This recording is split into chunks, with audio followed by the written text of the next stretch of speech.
ಎಲ್ಲ ಯಕ್ಷಗಾನದ ಅಭಿಮಾನಿಗಳಿಗೆ ವಂದನೆಗಳು.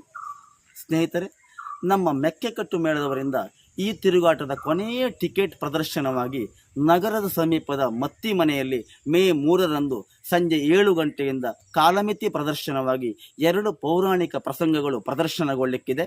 ಪ್ರಥಮವಾಗಿ ಭೇರಿ ಭೇದನ, ಆಮೇಲೆ ಕನ್ಯಾನ್ವೇಷಣೆ ಎಂಬಂಥ 2 ಪ್ರಸಂಗಗಳು.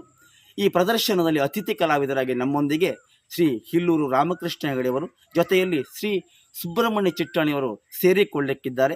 ಈ ಪ್ರದರ್ಶನಕ್ಕೆ ತಾವೆಲ್ಲ ಬಂದು ಪ್ರೀತಿಪೂರ್ವಕವಾಗಿ ನಮ್ಮನ್ನು, ಸಂಘಟಕರನ್ನು ಹಾಗೂ ಯಕ್ಷಗಾನವನ್ನು ಪ್ರೋತ್ಸಾಹಿಸಬೇಕೆಂಬುದಾಗಿ ಕಳಕಳಿಯ ವಿನಂತಿ. ಹಾಗೆ ವಿಶೇಷ ಅಂದರೆ, ನಾನು ಈ ಪ್ರದರ್ಶನದಲ್ಲಿ 2 ವೇಷ ಮಾಡಲಿಕ್ಕಿದ್ದೇನೆ. ಪ್ರಥಮವಾಗಿ ಸತ್ಯಭಾಮೆ, ಆಮೇಲೆ ಶಶಿಪ್ರಭೆ. ನನ್ನನ್ನು ಪ್ರೀತಿಪೂರ್ವಕವಾಗಿ ಆಶೀರ್ವದಿಸಿ ಅಂತ ಕೇಳಿಕೊಳ್ಳುತ್ತಾ ಮತ್ತೊಮ್ಮೆ ಈ ಪ್ರದರ್ಶನಕ್ಕೆ ತಮ್ಮನ್ನೆಲ್ಲ ಪ್ರೀತಿಯಿಂದ ಸ್ವಾಗತಿಸುವಂಥ ನೀಲ್ಕೋಟ್ ಶಂಕರ ಹೆಗಡೆ. ನಮಸ್ತೆ.